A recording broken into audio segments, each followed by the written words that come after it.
શ્રી ગણેશાય નમઃ. ભાગવત મહાપુરાણ 10મો સ્કંદ 84મો અધ્યાય.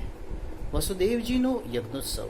સુખદેવજી કહે છે, પરીક્ષિત, શરૂઆતમાં ભક્ત ભયહારી ભગવાન શ્રી કૃષ્ણ માટે તેમની પત્નીઓનો કેટલો પ્રેમ છે એ વાત કુંતી, ગાંધારી, દ્રૌપદી, સુભદ્રા, બીજી રાજરાણીઓ અને ભગવાન પ્રિય ગોપીજનોએ પણ સાંભળી. બધા તેમના અલૌકિક પ્રેમ જોઈને અત્યંત મુગ્ધ અને વિસ્મય થઈ ગયા. બધાના નેત્રોમાં પ્રેમાંશુ છલકાઈ ગયા. આ પ્રમાણે જે સમયે સ્ત્રીઓ સાથે સ્ત્રીઓ અને પુરુષો સાથે પુરુષો વાતચીત કરી રહ્યા હતા, તે સમયે અનેક ઋષિ મુનિઓ ભગવાન શ્રી કૃષ્ણ બલરામના દર્શન કરવા માટે ત્યાં આવ્યા. તેઓ મુખ્ય કૃષ્ણ દ્વૈપાયન, વ્યાસ, દેવર્ષિ, નારદ, ચ્યવન, દેવલ, અસિત, વિશ્વામિત્ર, સતાનંદ, ભરદ્વાજ, ગૌતમ પોતાના શિષ્યો સાથે, પરશુરામજી, વશિષ્ઠ, ગાલવ, ભૃગુ, પુલત્સ્ય, કશ્યપ, અત્રિ, માર્કંડે, બૃહસ્પતિ, ત્રિત, એકંત, સનક, સતાનંદ, સનતકુમાર, અંગિરા, અગત્ય, જ્ઞાનવલ્ક્ય અને વામદેવ વગેરે હતા. ઋષિમુનિઓ જોઈને પહેલેથી જ બેઠેલા રાજાઓ યુધિષ્ઠિર સહિત પાંડવો, ભગવાન શ્રી કૃષ્ણ બલરામજી એકદમ ઊભા થઈ ગયા અને બધાને તે વિશ્વવંદિત ઋષિઓને પ્રણામ કર્યા. ત્યાર પછી સ્વાગત આસન, પાદ, અર્ઘ્ય, પુષ્પમાળા, ધૂપ અને ચંદન વગેરેથી બધા રાજાઓએ તથા બલરામજી સાથે સ્વયં ભગવાન શ્રી કૃષ્ણ તે બધા ઋષિઓની વિધિપૂર્વક પૂજા કરી. જ્યારે બધા ઋષિઓ આરામથી બેસી ગયા ત્યારે ધર્મરક્ષા માટે પૃથ્વી પર પધારેલા ભગવાન શ્રી કૃષ્ણ તેમને કહ્યું. તે સમયે બહુ મોટી સંખ્યામાં ઉપસ્થિત સમુદાય ભગવાનનું વચનામૃત સાંભળી રહ્યો હતો. ભગવાન શ્રી કૃષ્ણે કહ્યું, ધન્ય છે અમારા લોકોનું જીવન સફળ થઈ ગયું. આજે જન્મ લેવાનું અમને પૂરેપૂરું ફળ મળી ગયું, કેમ કે જે યોગેશ્વરોના દર્શન મોટા મોટા દેવતાઓ માટે દુર્લભ છે, તેમના દર્શન અમને થયા છે. જેઓ બહુ તપસ્વી નથી અને જે લોકો પોતાના ઈષ્ટદેવને સમસ્ત પ્રાણીઓના હૃદયમાં ન જોતા માત્ર પ્રતિમાઓમાં જ તેમના દર્શન કરે છે, તેમને આપ લોકોના દર્શન, સ્પર્શ, કુશળ પ્રશ્ન, પ્રણામ અને પાદ પૂજન વગેરેનો સો અવસર ક્યાંથી પ્રાપ્ત થઈ શકે? માત્ર જળવાળા તીર્થો જ તીર્થ નથી કહેવાતા અને માત્ર માટી પથ્થરની પ્રતિમાઓ દેવતા નથી હોતી, બલકે સંતો જ વાસ્તવમાં તીર્થ કે દેવતા છે. કેમ કે તીર્થ અને પ્રતિમાનો તો લાંબા સમય સુધી સેવા કરવામાં આવે ત્યારે પવિત્ર કરે છે, પરંતુ સંત પુરુષો તો દર્શન માત્રથી કૃતાર્થ કરી દે છે. અગ્નિ, સૂર્ય, ચંદ્રમા, તારા, પૃથ્વી, જલ, આકાશ, વાયુ, વાણી અને મનના અધિષ્ઠાતા દેવતા ઉપાસના કરવા છતાં પણ પાપોનો સંપૂર્ણ નાશ કરી શકતા નથી, કારણ કે તેમની ઉપાસનાથી ભેદ બુદ્ધિનો નાશ થતો નથી. તે તો વિશેષ રૂપે વધે છે. પરંતુ જો ઘડી બે ઘડી પણ જ્ઞાની મહાપુરુષો સેવા કરવામાં આવે તો તે સંપૂર્ણ પાપ તાપનો નાશ કરી દે છે, કેમ કે તેઓ ભેદ બુદ્ધિનો વિનાશક છે. મહાત્માઓ અને સભાસદો, જે મનુષ્ય વાત, પિત્ત અને કફ એ ત્રણેય ધાતુઓથી બનેલા આ સૌતુલ્ય શરીરને જ આત્મા પોતાને હું, પત્ની, પુત્ર વગેરેને પોતાને અને માટી, પથ્થર, લાકડા વગેરેના પાર્થિવ વિકારોને જ ઇષ્ટદેવ માને છે, તથા જે જ્ઞાની મહાપુરુષોને ન માનતા માત્ર જળને તીર્થ માને છે, તે મનુષ્ય હોવા છતાં પણ પશુઓમાં પણ નિમ્ન શ્રેણીના છે. સુખદેવજી કહે છે, પરીક્ષિત, ભગવાન શ્રી કૃષ્ણ અખંડ જ્ઞાન સંપન્ન છે. તેમનું આ અકળ ગૂઢ ભાષણ સાંભળીને બધા ઋષિઓ એ બુદ્ધિ ભ્રમિત થઈ જવાથી ચૂપ જ રહ્યા. તેમની બુદ્ધિ ચક્રાવામાં પડી ગઈ. તે સમજી ન શક્યા કે ભગવાન શું કહી રહ્યા છે. તેમણે બહુ વિચાર કરીને એવો નિશ્ચય કર્યો કે ભગવાન સર્વેશ્વર હોવા છતાં પણ જે આ પ્રમાણે સામાન્ય કર્મ પરતંત્ર જીવને જેમ વ્યવહાર કરી રહ્યા છે એ માત્ર લોક સંગ્રહ માટે જ છે, એવું સમજીને તેઓ હસતા હસતા જગદગુરુ ભગવાન શ્રી કૃષ્ણને કહેવા લાગ્યા. મુનિઓએ કહ્યું, ભગવાન આપની માયાથી પ્રજાપતિઓ, અધીશ્વર, મરીચિત વગેરે તથા મોટા મોટા તત્વજ્ઞાની એવા લોકો મોહિત થઈ રહ્યા છે. આપ સ્વયં ઈશ્વર હોવા છતાં પણ મનુષ્ય જેવી ચેષ્ટાઓથી પોતાને છુપાવી રાખીને જીવને જેમ આચરણ કરો છો. ભગવાન, ખરેખર આપની લીલા અત્યંત વિચિત્ર છે. પરમ આશ્ચર્યમય છે. જેમ પૃથ્વી પોતાનો વિકારો વૃક્ષ, પથ્થર, ઘડો વગેરે દ્વારા ઘણા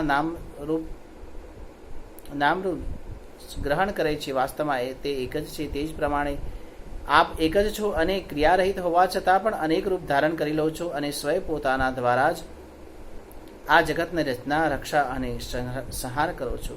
પણ આ બધું કરતા હોવા છતાં પણ એ કર્મોને લેપાતા નથી, જે સજાતીય, વિજાતીય અને સ્વગત વેદશૂન્ય એકરસ અનંત છે. તેમનું આ ચરિત્ર લીલા માત્ર નથી તો બીજું શું છે? ધન્ય છે આપની આ લીલા. ભગવાન, જો કે આપ પ્રકૃતિથી પર સ્વયં પરબ્રહ્મ પરમાત્મા છો, તેમ છતાં યોગ્ય સમયે ભક્તોનું રક્ષણ અને દુષ્ટોનું નમન કરવા માટે વિશુદ્ધ સત્વમય શ્રી વિગ્રહ પ્રગટ કરો છો અને પોતાની લીલા દ્વારા સનાતન વૈદિક માર્ગનું રક્ષણ કરો છો. કેમ કે બધા વર્ણો અને આશ્રમોના રૂપ આપ સ્વયં પ્રગટ થઈ તેનું રક્ષણ કરો છો. ભગવાન, વેદ આપનું વિશુદ્ધ હૃદય છે. તપસ્યા, સ્વાધ્યાય, ધારણા, ધ્યાન અને સમાધિ દ્વારા તેમાં જ આપના સાકાર, નિરાકાર રૂપ અને બંનેના અધિષ્ઠાન સ્વરૂપ પરબ્રહ્મ પરમાત્માનો સાક્ષાત્કાર છે. હે પરમાત્મન, બ્રાહ્મણો જ વેદોના આધારભૂત આપના સ્વરૂપની ઉપલબ્ધિનું સ્થાન છે. એથી જ આપ બ્રાહ્મણોનું સન્માન કરો છો અને એથી જ આપ બ્રાહ્મણ ભક્તોમાં અગ્રણી પણ છો. આપ સર્વ પ્રકારના કલ્યાણ સાધનોની ચરમસીમા છો અને સંત પુરુષોના એકમાત્ર ગતિ છો. આપના દર્શનથી આજે અમારા જન્મ, વિદ્યા, તપ અને જ્ઞાન સફળ થઈ ગયા. વાસ્તવમાં આ બધાનું ફળ પરમ ફળ આપ જ છો. પ્રભુ, આપનું જ્ઞાન અનંત છે. આપ સ્વયં સચ્ચિદાનંદ સ્વરૂપ પરબ્રહ્મ પરમાત્મા ભગવાન છો. આપે આપની અચિંત્ય શક્તિ યોગમાયા દ્વારા પોતાની મહિમા છુપાવી રાખ્યો છે. છતાં અમે આપને નમસ્કાર કરીએ છીએ. આ સભામાં બેઠેલા રાજાઓ અને બીજા તો વાત જ શી કરવી, આપની સાથે આહાર વિહાર કરવાવાળા યાદવો પણ ખરેખર આપને જાણતા નથી. કેમ કે પોતાના સ્વરૂપને જે સર્વનો આત્મા, જગતનું આદિકારણ અને નિયંતા છે, માયાના પડદાથી ઢાંકી રાખ્યું છે. જ્યારે માણસ સ્વપ્ન જુએ છે ત્યારે સ્વપ્નમાં મિથ્યા પદાર્થો જ સત્ય સમજી લે છે અને નામ માત્રથી ઇન્દ્રિયોને પ્રતીત થવાવાળા સ્વપ્ન શરીરને જ વાસ્તવમાં શરીર માની બેસે છે. તેને એટલા સમય માટે આ વાતોનું બિલકુલ જ્ઞાન નથી રહેતું કે સ્વપ્ન શરીર સિવાય એક જાગ્રત અવસ્થાનું શરીર પણ છે.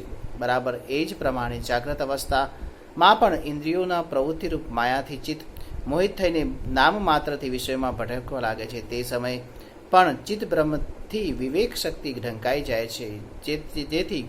તેથી જીવ એ જાણી નથી શકતો કે આપ ભગવાન આ જાગ્રત સંસારથી પર છો. પ્રભુ, મોટા મોટા ઋષિમુનિઓ અત્યંત પરિપક્વ યોગ સાધના દ્વારા આપના ચરણ કમળોને હૃદયમાં ધારણ કરે છે, જે સમસ્ત પાપ સમૂહોના નષ્ટ કરવાવાળા ગંગાજલના પણ આશ્રય સ્થાન છે. એ મોટા સૌભાગ્યની વાત છે કે આજે અમને તેમના દર્શન થયા છે. પ્રભુ, અમે આપના ભક્ત છીએ. આપ અમારા પર અનુગ્રહ કરો.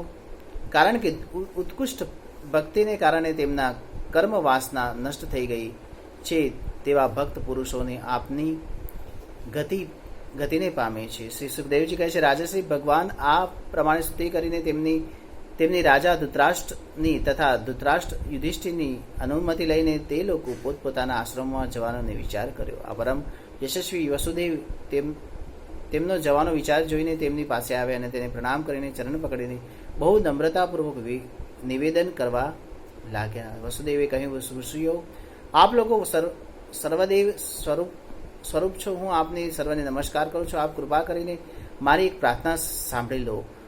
તે એ જ છે કે જે કર્મોના અનુષ્ઠાનથી કર્મો અને કર્મ વાસનાનો નાશ મોક્ષ થઈ જાય છે તેનો આપ મને ઉપદેશ કરો. નારદજી કહે છે, ઋષિઓ, જે કોઈ આશ્રયની વાત નથી કે વસુદેવજી શ્રીકૃષ્ણના પોતાનો પુત્ર સમજીને શુદ્ધ જિજ્ઞાસાના ભાવથી પોતાના કલ્યાણનું સાધન આપણને પૂછી રહ્યા છે. સંસારના બહુ નિકટ રહેવાનું મનુષ્ય અનાદર કારણ બને છે. જોઈએ છીએ, ગંગા કિનારે રહેનાર વ્યક્તિ ગંગાજળ છોડીને પોતાની શુદ્ધિ માટે બીજા તીર્થમાં જાય છે અને ભગવાનનું જ્ઞાન આ ત્રણેય કાળમાં અબાધિત છે. વિશ્વની ઉત્પત્તિ, સ્થિતિ અને પ્રલય થાય તો પણ એ નાશ પામતો નથી. તે સિવાય કોઈ બીજા નિયતિથી, ગુણોથી અને અન્ય કોઈ પણ રીતે ક્ષીણ થતું નથી. તેમનું જ્ઞાનમય સ્વરૂપ અવિદ્યા, રાગ, દ્વેષ વગેરે વિકારો પુણ્ય પાપરૂપી કર્મો સુખ દુઃખાદી કર્મફળ તથા સત્વ વગેરે ગુણોની